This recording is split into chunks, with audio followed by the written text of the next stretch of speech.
MSC और ये मक्स line दुनिया की सबसे बड़ी कंपनी है। मक्स लाइन तो ऑलरेडी MOU हमसे साइन कर चुकी है और MSC ने भी इजहार किया है दिलचस्पी का, तो वो उन्होंने कहा कि हम यहाँ आना चाह रहे हैं पाकिस्तान में, और हमने उनको इन्वाइट किया है उनके डेलीगेशन को कि आके देखें कि कितना पोटेंशियल है। तो ये पोटेंशियल को सही तरह इस्तेमाल करना और इसको कम से कम हम 3 बिलियन, सिर्फ GDP में 2 बिलियन पाकिस्तान का तकरीबन मैरी टाइम का हिस्सा है, तो हम इसको बढ़ा के, यानी दुनिया की एवरेज तो $30 बिलियन सकते हैं, तो हम इसको बढ़ा के इन सब कंपनियों के तावन से हम चाहते हैं कि पाकिस्तान में जो पोटेंशियल है, पोटेंशियल का फायदा उठाए। मैं आपको ये कहता चलूँ कि 2023 में KPT जो सबसे 1884 में KPT बनी है, अंग्रेजों के वक्त में उन्होंने कराची पोर्ट ट्रस्ट को डेवलप किया। अभी पिछले साल 2023 जून में जब मैं मार्च 24 को हमारे पास यूनिवर्सिटी आई, 2023 जून तक सिर्फ 2 अरब नेट प्रॉफिट, इतनी बड़ी कंपनी वहाँ, इतनी बड़ी पोर्ट की फैसिलिटी, सिर्फ 2 अरब रुपया प्रॉफिट का नेट।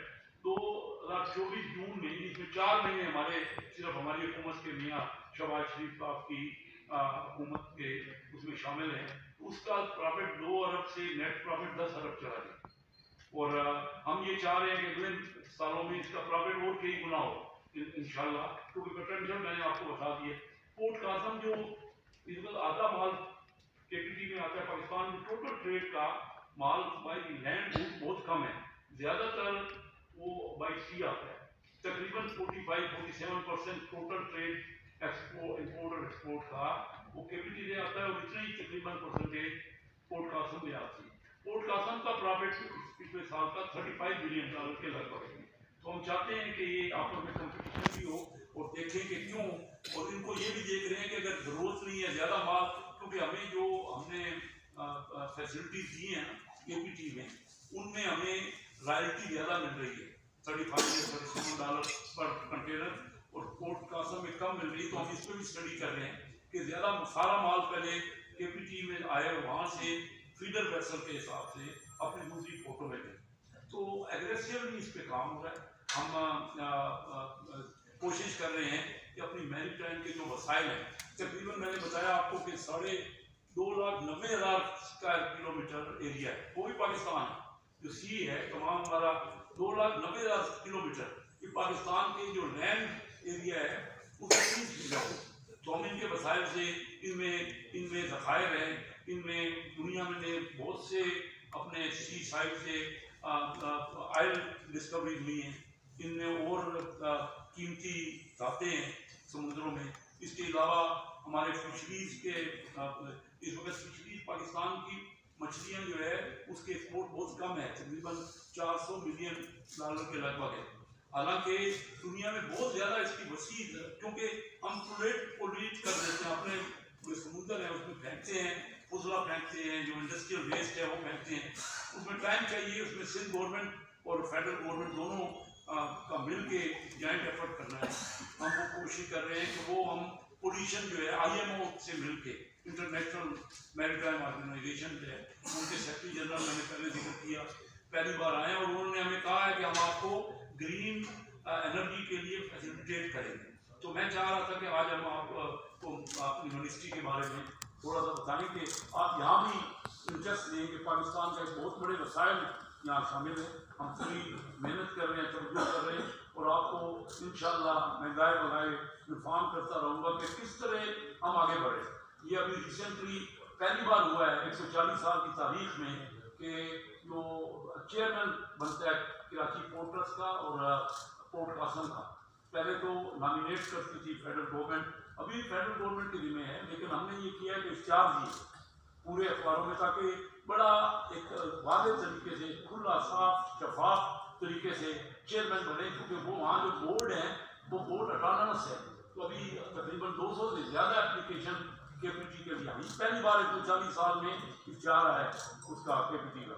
तो 200 से ज़्यादा एप्लीकेशन आई, उसमें हमने शॉर्ट लिस्ट करके हर एक का इंटरव्यू लिया, और 7 बड़े काबिल लोगों को उसका पैनल हमने बनाया, जिसमें और फिर जो फैसले किए हमने, अभी वो बोर्ड के लिए फैसले उसके 3 नामों के KPT का, पोर्ट कासम का, ये हमने चेयरमैन के लिए फेडरल यानी प्राइम मिनिस्टर साहब को भेजे हैं ताकि उसके और तहकीकात करके उन चेयरमैन बनाए।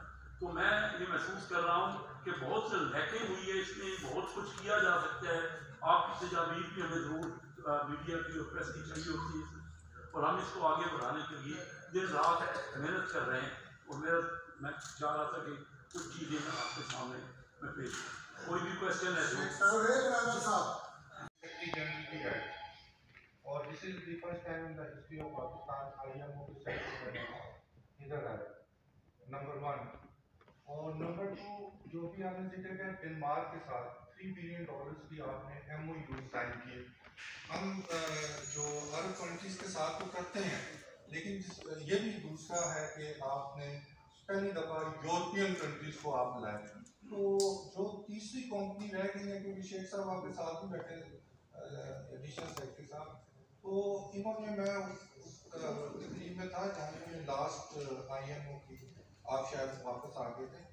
तो IMO के सेक्रेटरी जनरल ने भी आपसे 3 जो प्रॉमिस किए थे उनको वो आगे लेके आए। 2 मंथ्स बाद मुझे 2 सवालों के जवाब क्या डेनमार्क के बाद कोई और कंपनी आ रही है और ये जो IMO के सेक्रेटरी जनरल को इसको थोड़ा सा बड़ा अच्छा सवाल आपने किया कि IMO के सेक्रेटरी जनरल आप खुद उस सेमिनार में मौजूद थे, आज लगे आप यहाँ से गए थे। आपकी दिलचस्पी का बहुत शुक्रिया कि आपने सिविल साहब दिलचस्पी इसमें की और उन्होंने देखी ना वो अप्रिशिएट किया हमें। वो खुद गिरानी में गए, मैं भी उनके साथ था। उन्होंने एक जो डिसमेंटल करने वाला या शिप रिसाइकलिंग वाला जहाज था उस पर चढ़ के उन्होंने कहा हम आपको ग्रीन आप एनर्जी की तरफ जाएँ, आप अपने जहाज़ों का फ्यूल भी ग्रीन करें। बड़ा सेंटर था लगाने का ना। उसके अलावा वो भी कह रहे हैं कि हम यहाँ पे एक कॉन्फ्रेंस करेंगे, वो हमें वादा करके गए थे कि जो कॉन्फ्रेंस सिर्फ अभी एक बार सिंगापुर में हुई है एशियन कंट्री में। वो कहते हैं आप पाकिस्तान में भी हम IMO के ऊपर पूरी कॉन्फ्रेंस करेंगे और आपको हम मुख्तलिफ सहूलियात देंगे।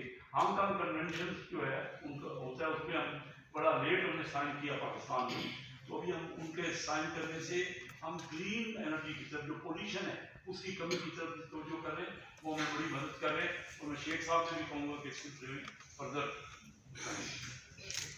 जी आपने पूछा मर्स के बाद, तो मर्स के बाद एक मिनिस्टर साहब ने जिक्र किया एसोसिएशन में मिनिस्टर साहब की एक पहली आइस ब्रेकिंग मीटिंग हो गई है। उसके बाद उन्होंने मिनिस्टर साहब को इन्वाइट किया, मिनिस्टर साहब की कमिटमेंट की वजह से नहीं जा सके। अब हमने उनके सीईओ और उनके सीनियर मैनेजमेंट को इन्वाइट किया है, तो उनके साथ भी इंशाल्लाह हम एक हैकर बनाएंगे। और बाकी भी एक सेंटिमेंट इस वक्त हमारे पोर्ट ऑपरेटर्स जो एग्जिस्टिंग है उनका भी और जिनकी तरफ हम टारगेट करते हैं उनका भी उनका सेंटिमेंट पॉजिटिव। और आपको पता है पोर्ट पर का बिजनेस हो या कोई और बिजनेस हो, सेंटिमेंट बहुत मैटर करता है। तो हम उम्मीद रखते हैं कि इंशाल्लाह आप जल्द और यूरोपियन ममालिक से भी और नॉन यूरोपियन ममालिक से भी हमारी पोर्ट्स में ना सिर्फ इंटरेस्ट देखेंगे बल्कि आप उस इंटरेस्ट को इन्वेस्टमेंट में कन्वर्ट होकर भी देखेंगे।